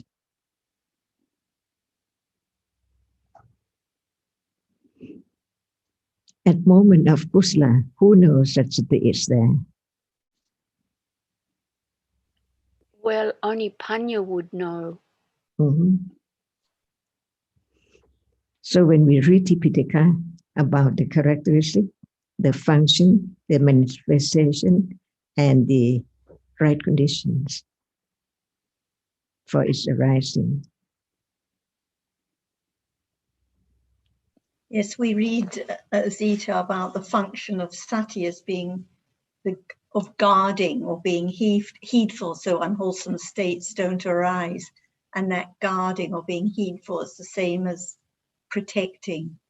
And when it develops and it's satipatthana, we read that about samvara sila and how it guards all the doorways, meaning there is understanding of what appears through any of the doorways at those moments of when it is indriya samvara sila. So this is the guarding or protecting, which is the function of sati. Different levels depending on what kind of sati arises, but always guarding from akusala at those moments.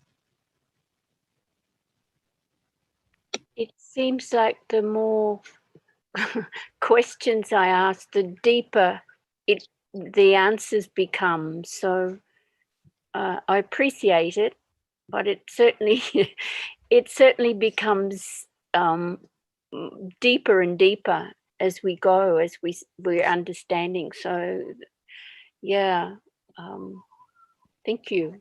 I think it's like that for everyone. Oh, because good to of hear. the depth of the teachings.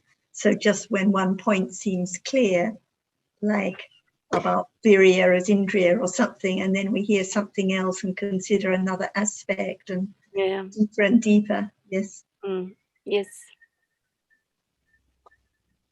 It's getting very dark here. Here as well. You're disappearing, Zika. I know.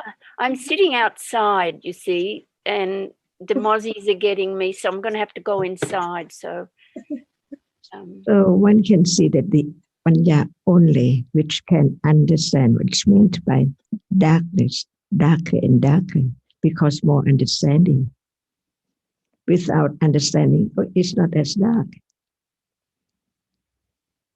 So as long as the object, the reality which can be is experienced, it's not experienced yet. The reality does not appear well.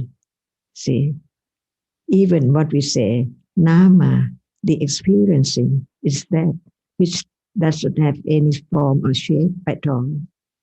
But it just arises. It just arises to experience only. See, it cannot be any cetasika at all. Who knows? Only the enlightenment of the one who has conditions to become enlightened. And at moment of enlightenment, it can be this moment of perfect understanding, no doubt about what is now appearing. Is there doubt now? See, Panya answer as it is. When it's not Panya, it's I who think about this or that. Even very simple question about now.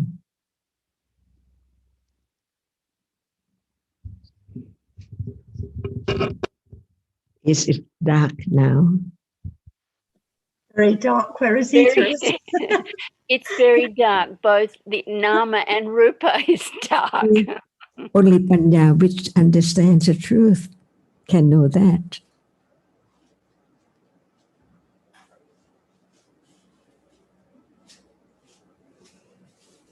May I have a question, Ajahn?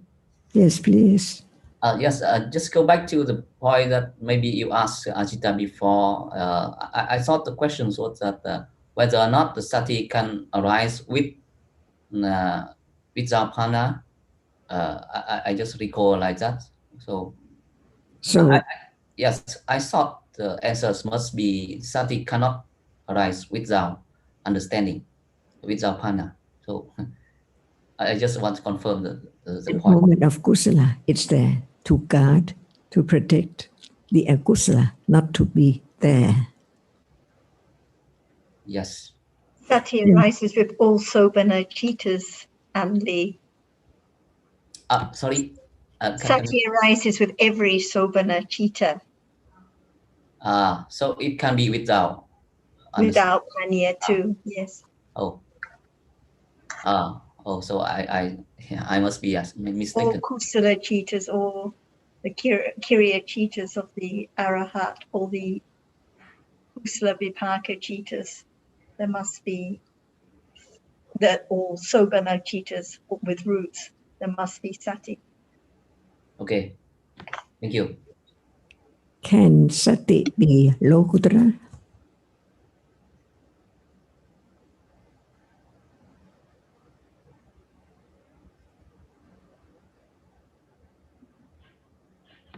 Kan sati akapani lokutara sita? Can it be lokutra, sati itself? Can it be? I guess no. Does it arise at moment of lokutra citta?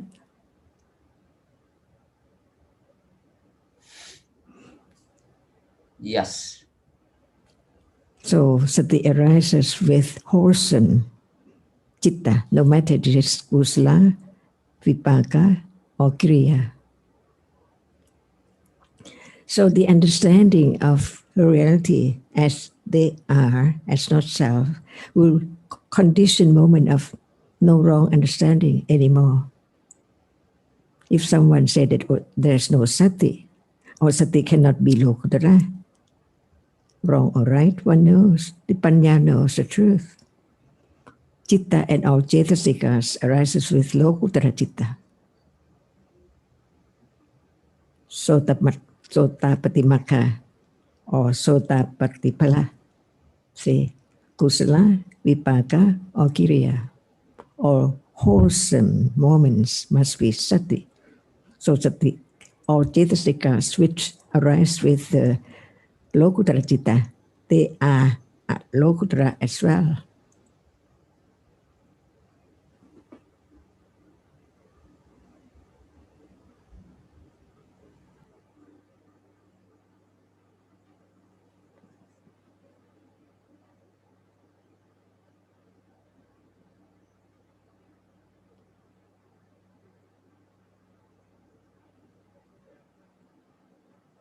Does Panya or is Panya aware of Nibbana?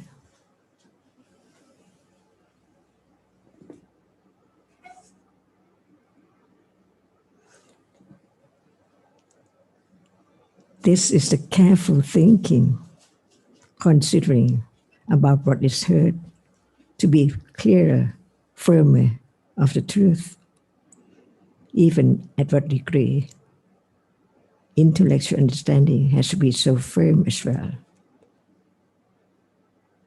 Dhamma is Dhamma. Nobody can change it to be other thing.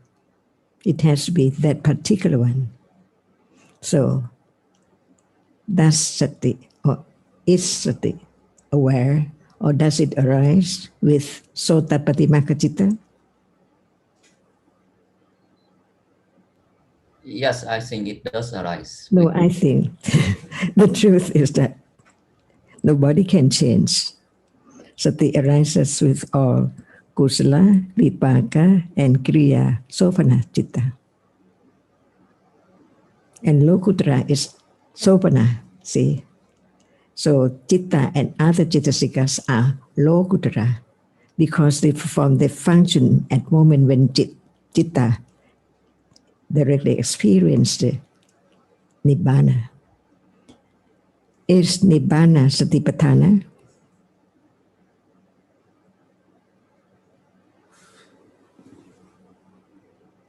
Nibbana is a reality that is not conditioned. So I don't think it's. So is it satipat object of experiencing? When you say that sati is aware, what is the object of sati at moment of experiencing directly the truth, or what we say, enlighten or penetrate the truth of the Four Noble Truths? See? I think yes. Why? There must be reason too. No, it's not I think, but it's the truth.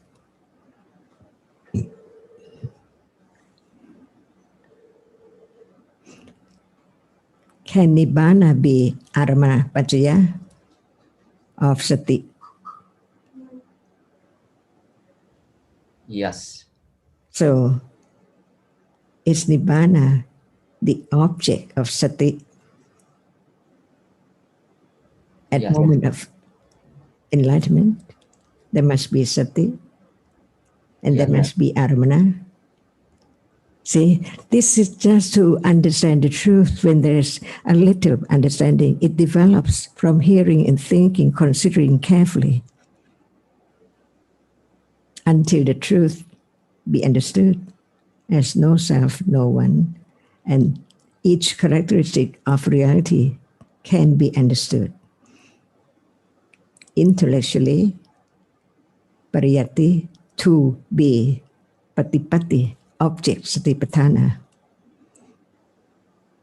That's why if we read more and more and more of the Tipitaka and the commentaries, the words of that particular text can be understood more and more, clearer and clearer. Not just by read and then no thought and no careful considering at all. It has to be.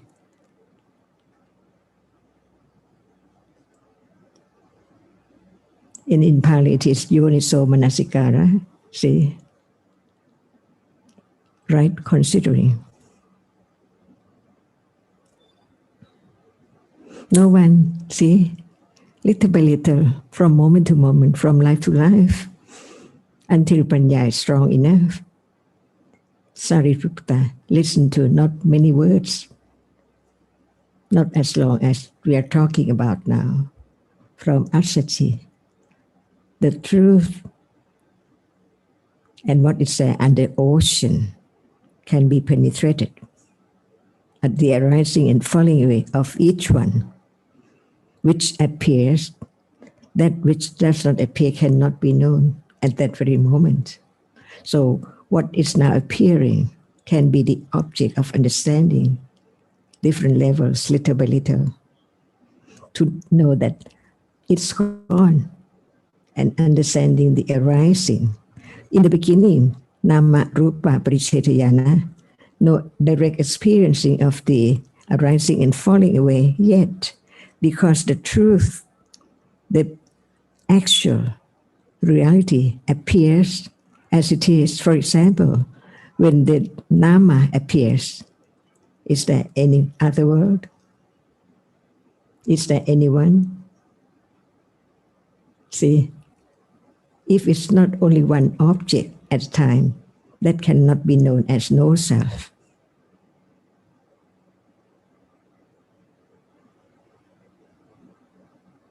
But when it is directly penetrated, whereas I no I at all, because the understanding of that level which directly experience the truth, it's different from moment of satipatthana, because it's the moment of vipassana jnana. So one understands the difference between the moment of satipatthana, which is not yet the vipassana jnana. Otherwise, when vipassana jnana hasn't appeared yet, how can one know the difference?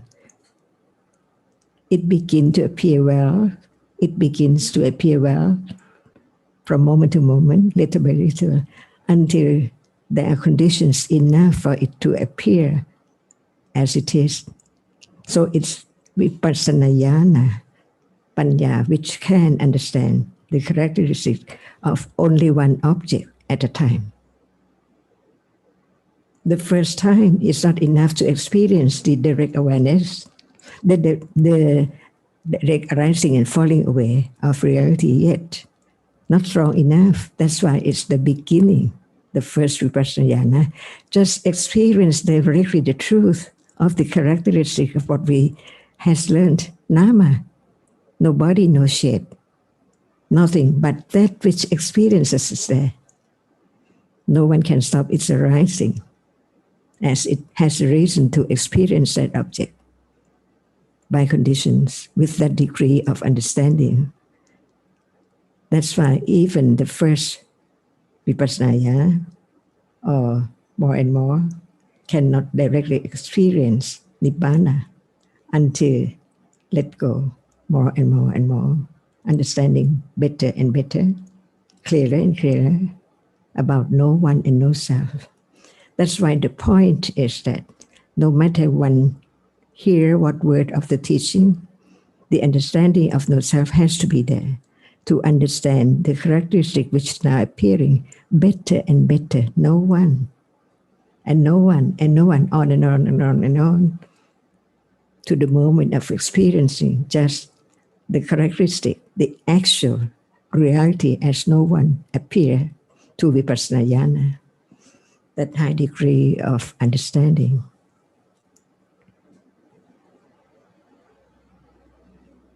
So this is Khanti, Parami. Next life, who knows? There will be the hearing of the teachings or not for such a long, long time before the enlightenment of the next Buddha. But the seed is planted from now. Without this, it's impossible to understand even the word of the Buddha. Even it's there, like seeing now is there. The experiencing of that which is seen,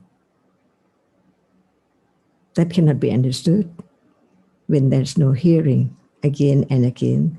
And after it's planted and grow stronger and stronger, even just that word can be understood clearly.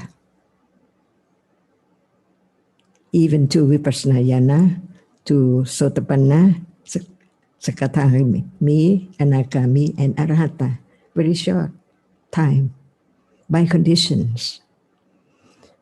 For example, from now on, you understand the characteristic of that which it now sees as no one. It's just that which know what the object now is.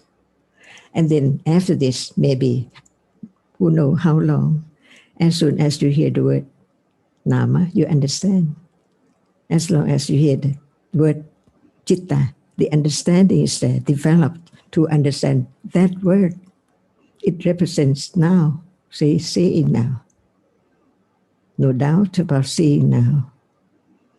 But when there no panya accumulated, it's impossible. Just remember, the sanya remembers everything. So it remembers the word, not self. It remembers the word. Sanya is the remembering of that which appears, which marks the object as this or that. Say, no one there. So this is the way to develop understanding of no one as the absolute truth, arising and falling away, never to arise again. And this is what is meant by dukkha, dukkha, ariya satya. So there must be more understanding. And where and when is the second truth. Otherwise, no way to eliminate the attachment. There cannot be moment of understanding what is there. There cannot be moment of sotapanna or vipassana. But at this moment, the understanding which has developed from time to time, little by little, there can be clear understanding of the different levels of each reality as no self. All are dhammas, that's all. And this is the word from enlightenment. Without enlightenment, there's no Buddha, there's no teachings about the truth of this moment.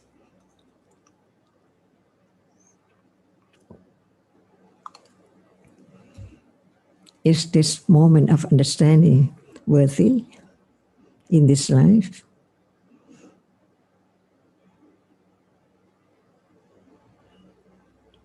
Yes, it is.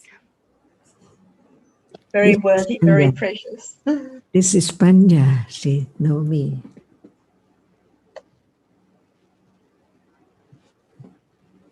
Thank you very much, Ajahn Anumodana. สวัสดีค่ะ Thank you. Bye bye. Everyone, thank you. Thank you so much, everyone. Thank you, Ajahn and Sarah. Next week it's Tuesday. ใช่ไหมฮะ Yes, next week is on Tuesday.